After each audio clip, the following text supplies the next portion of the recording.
Alright fellas, I know we're all working on new stuff, and the government's really worried that our cars are getting too fast.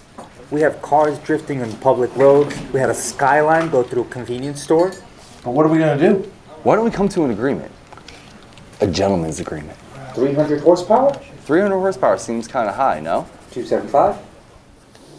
How about 276? And we're all gonna stick to this number, right?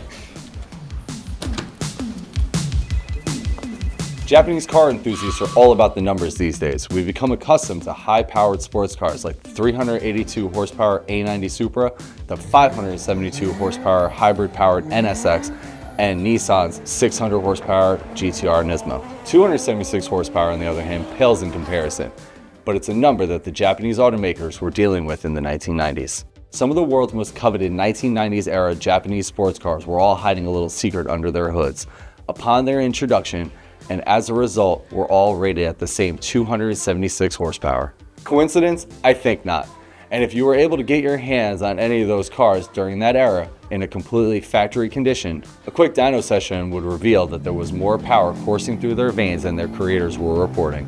At the time, those automakers, which included the likes of Toyota, Nissan, Mazda, Honda, and Mitsubishi, were on a tear creating some of the most capable, impressive, and in the big picture affordable sports cars the world has ever known. With all the effort put into their development, the 276 horsepower limit didn't really make sense to the masses, but within Japan, it was an effort to level the playing field and, more importantly, avoiding an all-out power war between the brands. Known simply as the Japanese Gentleman's Agreement, that began at the tail end of 1988, it was never officially enforced as a law, but rather served as a tool for automakers to do their part in trying to keep insurance costs down and steer clear of any additional government guidelines that might stifle sports car sales. They took action to limit the vehicle's maximum speed to 112 miles per hour via ECU governor.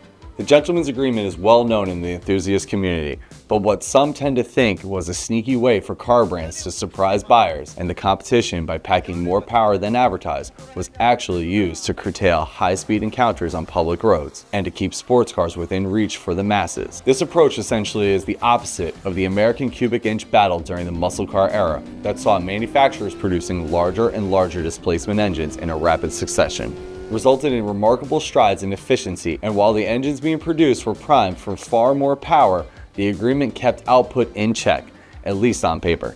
The era was also marked by notable technological advancements that included variable valve timing, sequential turbo systems, and various traction developments. Enthusiasts eagerly took notice, developing new ways to extract even more power from engine platforms that seemed to be over-engineered and more than willing to hold up to the additional demands of increased boost pressure and an ever-expanding aftermarket support system.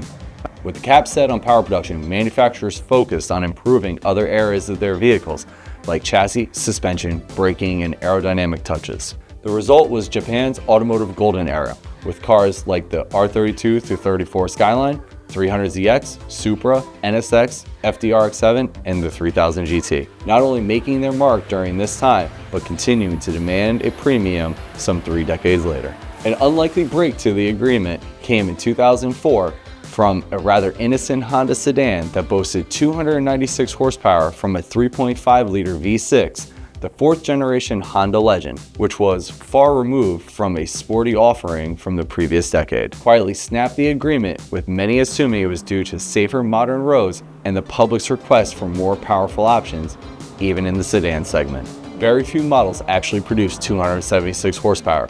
But the intent was there, and it made a public address that Japan's automakers were operating responsibly and with respect for one another while developing some of the most memorable vehicles of all time.